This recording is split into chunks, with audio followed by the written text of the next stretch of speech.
Morning Muttonistas, I'm back by the banks of the Guadalquivir River in Seville on the Elizabeth II Bridge. And as you all know, I really love buying produce, eating and generally touring around markets. And this part of Seville is absolutely perfect because on each bank of the river we have two very different types of market. So join me for my vlog, One River, Two Markets.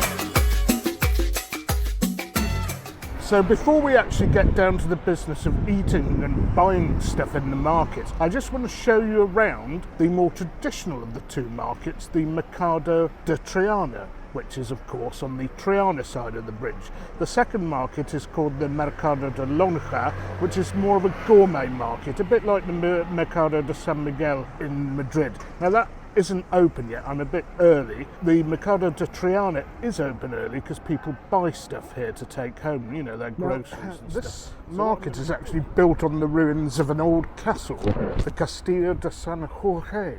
That is quite unusual in itself, so it is a very old and traditional place. So if you look around, you'll see that it is typical of many Spanish markets, stone floors, tiled stalls, all sorts of things. Sadly, not all of them are open. Maybe it's because of the day of the week.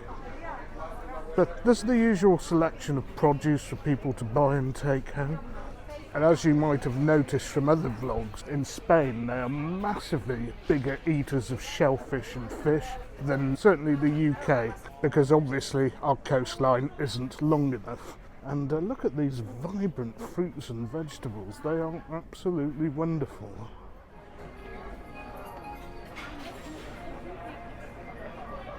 And as always, people taking breakfast or early lunches, loads of places that are open for people who want a snack. Confectionery here. I mean, look at those prawns. They probably came from British or Irish waters as well. That's the sad thing. And wow, no Mr. Wensleydale here. A fantastic selection of cheese. And cured meats for those who like their salamis and sausages. What a wonderful selection. Right then, Muttonistas, you've had your little tour of the market, back to the front of the market, and I found the most wonderful little place selling preserved fish, pickled fish, and a fantastic selection of sherries. And of course, if you're not sure where to start in southern Spain, start with a sherry. And here I decided to have an Amontillado, one of my favourite dry sherries and great with pickled fish. And I have to say, the barman was most knowledgeable and spoke pretty good English as well. And some of these fish, well actually, you could have them cooked as well. And I imagine they're pretty good at matching these if you don't know which sherry to have and you want to try something, for example, like grilled squid or octopus. And in case you're wondering, this stand is called the El Loco de San Lucar. Okay, Muttonistas, yes, I did order white anchovies, boquerones and vinaigrette and vinegar. Yet again, I just love them so much, I can't get enough of them. And you usually see me drinking white wine or Albarino with them, but I think sherry's an even better match. I have to say, I do love the way that the sherry's served cold. It's refreshing. Even though it's a bit stronger than normal wine, it's still very pleasant to drink. To be honest, prefer it with a snack rather than on its own. Now, I'm not at all an expert on sherries, but as a general rule, I go for the drier ones with sort of plain seafood, or, well, I found out the other day that charcuterie and vino can work very well. With pickled items, or anything that's marinated in citrus, maybe a medium sherry like an Amontillado. Blue cheese and desserts, Oloroso, which can be dry or sweet, but I tend to go for the medium or sweeter ones with blue cheese or foie, something like that. And they have a very sweet one, Pedro Jimenez, which it's just too sweet for me. So, next stop, we are at a marisqueria, a fish and shellfish bar. It is called the Pescaderia Antonia, and you can either buy stuff to take home, or they have a really busy tapas bar where you can take something to eat. And I've done just that. Cooked or uncooked, as the case might be, in front of us, and really, really busy, full of punters. So the fishy treats have indeed arrived. We've got a glass of Albarino just to wet our whistle. And let's pan down to what we've ordered. We have oysters from Galicia, and we have another of the millions of types of Spanish prawns, langostas, which I don't know how to translate the 1,000,001 types of prawns they have here, whether it be gambas rosas, blancos, langostas, camarones, oh, so many types, but I'm sure you can see for yourselves exactly what they are. And as always, don't miss out on the heads.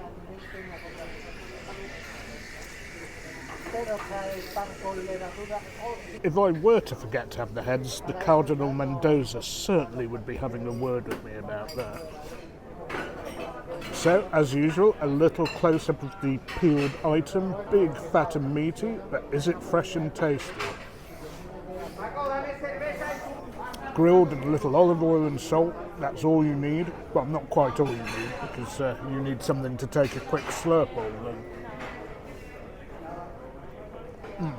They are as fresh as it comes. How they do it in Spain, all over the country, get that seafood quickly to market, to plate, to mouth. It is incredible. Anyway, on to the oysters.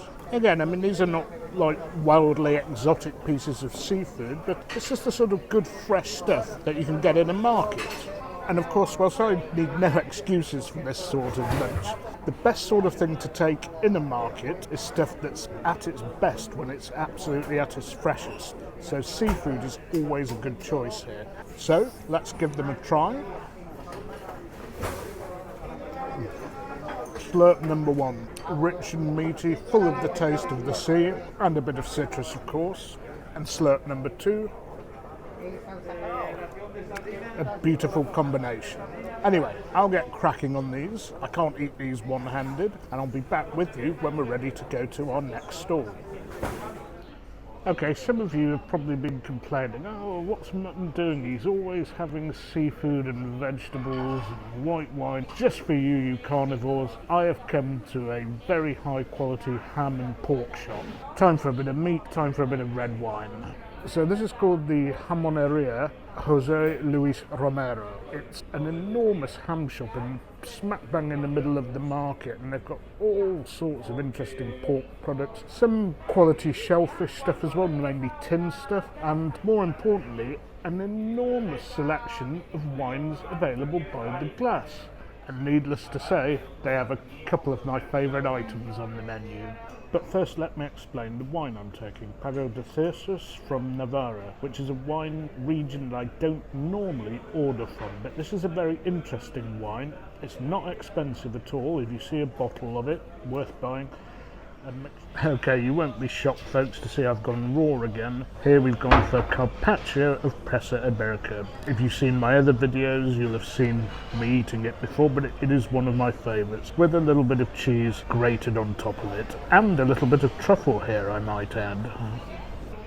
So, as usual, a wee close-up. And if it looks like beef carpaccio a little bit, it's because it is a bit like beef carpaccio, but it's with pork. Crunch of the salt, the truffle, the cheese, and high quality meat. Very much deserving of a quick slurp.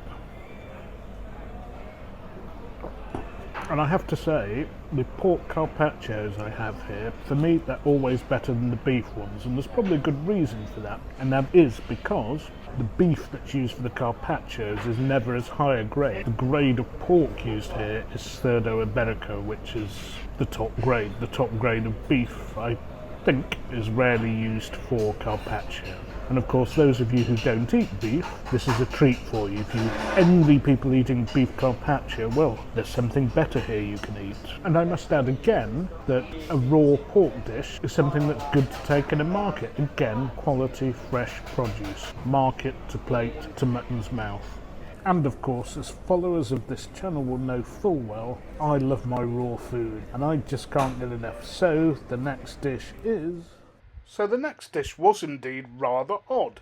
It was called a steak tartare of Hamon Iberico. The meat was already cured, so I'm not exactly sure how that's supposed to work. Anyway, Muttonistas, only one way to find out. Let's give it a try.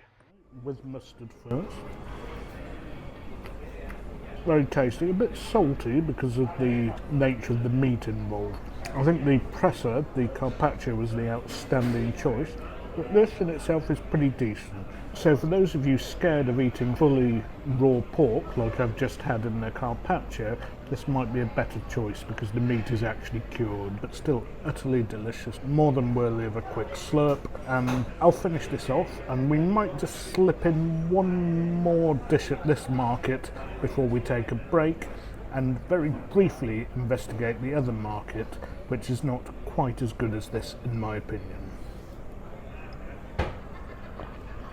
Okay, that was supposed to be the last one in this market, the last place I went to, but I've done something I very rarely do. I've gone back to the same stall I've been to before, just on the way out, because we haven't had any cheese on this trip. We haven't really tasted the local cheese, so we're going to have a little bit of goat's cheese with a different type of sherry, and oloroso, which is sweet, but not viciously sweet like Pedro Jimenez. That will round off the afternoon nicely before we visit the other market in the evening. Okay, so the oloroso sherry has arrived, and it's a sort of house blend, Criarito, I think that's how it's pronounced, and it is 10 years old. So I'm hoping this goes down like a treat, not just as it is, but with the cheese as well. Okay, and here comes the cheese. It's a hard sheep's cheese, the sort of stuff which might go well with red wine if you're not into sherry. Most cheese, in my opinion, goes better with white wine, but hard cheeses like this are pretty good with red as well. Now, it looks a bit like manchego, and you can say, oh, look, all Spanish cheeses look like manchego, but it isn't. There's a subtle difference.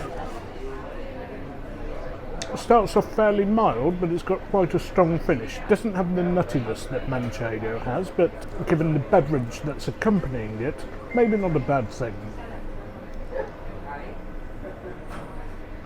This is the last stall I'm going to visit this part of the market trip.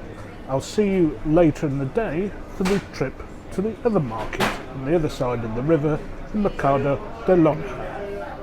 So, I've crossed the river to the other market, the Mercado de Lonja, and it's closed. Now, this is odd because their website says something else, and a sign on the door even says something different. And normally all year round you can take your food outside, and they do have a selection of bars on the terrace where presumably they can bring food over. I'm not sure, I'm not going to try it. And I can tell you, this place is really great at night by the river, having a cocktail, a beer or whatever.